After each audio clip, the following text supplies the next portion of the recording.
Welcome to No Filter with Debbie on Beck. I'm Debbie Schlossel, and you know what's driving me crazy? I'll tell you what it's driving me crazy. Aunt Becky's daughter. Yes, Lori Loughlin's daughter. Her name is Olivia Jade Giannulli. She is the daughter of not only Lori Loughlin, but also the designer Massimo Giannulli. If you've been shopping for clothes at Target over the years, you've probably bought some of his stuff. They don't carry his line anymore, but he made zillions off of just that. And of course, she made mega millions off of a very long TV career.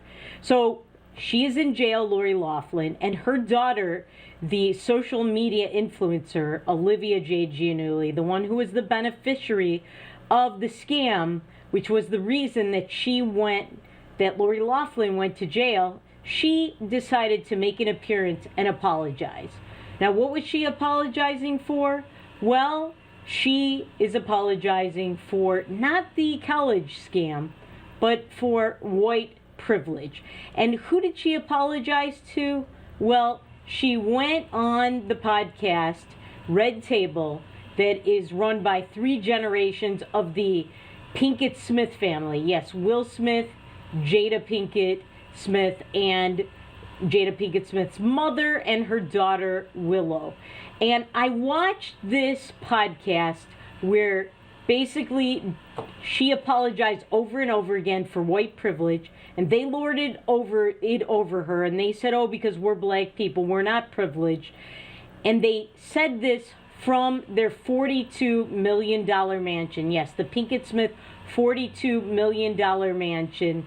And I watched 20 out of the 30 minutes of this. After the first 20 minutes, I just couldn't take it anymore. I wanted to vomit. So I stopped. But I got you some clips. I want you to take a look at all these clips that I picked out.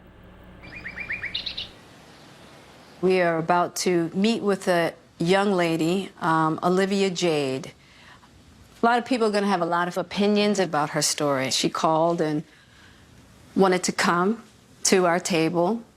And we all had very different feelings about it. Yeah. You know, I fought it tooth and nail. I just found it really ironic that she chose 3 black women to reach out to for her redemption story. I feel like here we are, a white woman coming to black women for support when we don't get the same from them.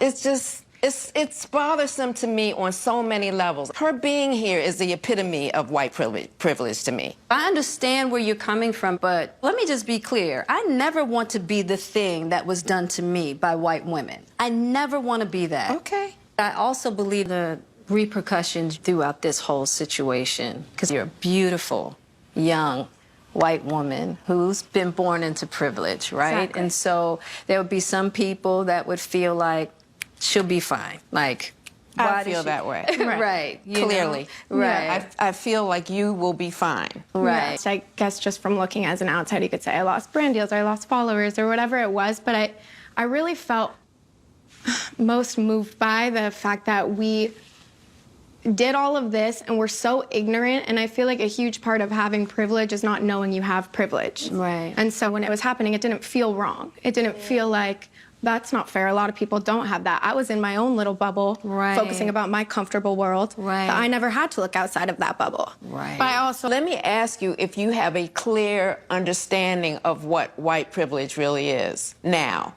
I understand that just based off my skin color, I already had my foot in the door and I was already ahead of everybody else. Right. I think 100% I can recognize that. Going forward, I do want to do stuff to change that and to help that. And I had a really cool experience a few weeks back where I went downtown in the Watts area and I got to work with some kids in this after-school program. And it was kind of just shifted my whole mentality, because when I was sitting with them and talking to them, and they all were so little, but they were so grateful for that education, that after-school place that they could go away from their neighborhood to come back and have a little freedom and focus on their schoolwork. Right. And I was watching all of them and I was thinking about my situation, and that I took all of that for granted.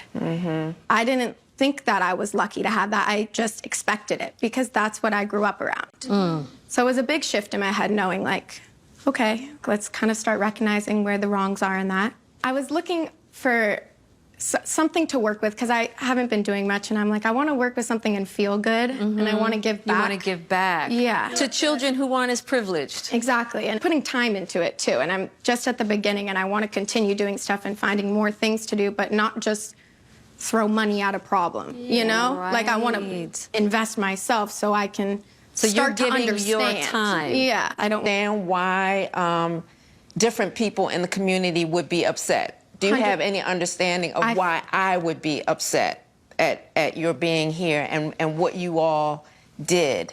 I would also and the love harm to that hear it it from caused? you, because I feel like it's a good learning thing. I think I can understand how wrong it is, and we had the means to do something, and we completely took it and ran with it, and it was something that was wrong.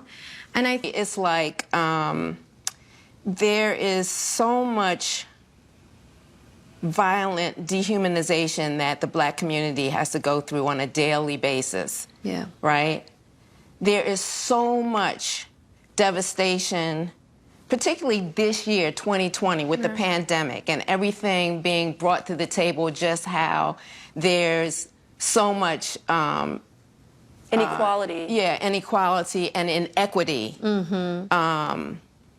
That when you come to the table with something like this, it's like, child, please. right. No, I get that. I'm exhausted. I'm exhausted with everything that we have to deal with as a community, and I just don't have the energy to put into the fact that you lost your endorsements. Right. You know, or you're not in school right now. Right. Because at the end of the day, you're going to be okay, because your parents are going to go in and they're going to do their 60 days and they're going to pay their fine, and you guys will go on and you'll be okay and you will live your life. Right. Yeah. And there's so many of us that it is not going to be that situation. Yeah. It just makes it very difficult right now for me to care. I totally And understand this, that. no, but it's going to require your willingness to do some education on your own and to really understand white privilege and what's happening in the world today. Yeah. I didn't come on here to like try and win people over and say, oh, I really need people to like me. I just want to apologize for contributing to these social inequalities without maybe not, even though I didn't realize it at the time, like being able to come here and recognize that I'm aware. Yes. You know? Yes. And that's all we can ask. Listen. All right. That's the sound of me throwing up, because we're watching the daughter of multimillionaires talking to 2 out of 3 of those women at the table are multimillionaires, and they're lecturing her about social inequity and inequalities, and they're telling her she has to do more work because she's white. First of all, 2 of those women, their skin is not that much darker than her skin. That's number 1. Number 2, and again, I'm going to repeat this, they were sitting, you saw that mansion at the beginning of this tape. That's a $42 million mansion. It sits on the hidden hills of Calabasas. So she is a neighbor of, they are neighbors of the Kardashians and Justin Bieber. All right. And they're talking to anybody about, I'm exhausted, or social inequalities. Are you kidding me? Are you real? Are you serious? This just makes me sick. All right. When we come back, I'll tell you a little bit more about the Smith family, some of the things they've been up to, and how disgusting that makes this. That and more after these messages on No Filter with Debbie on Beck.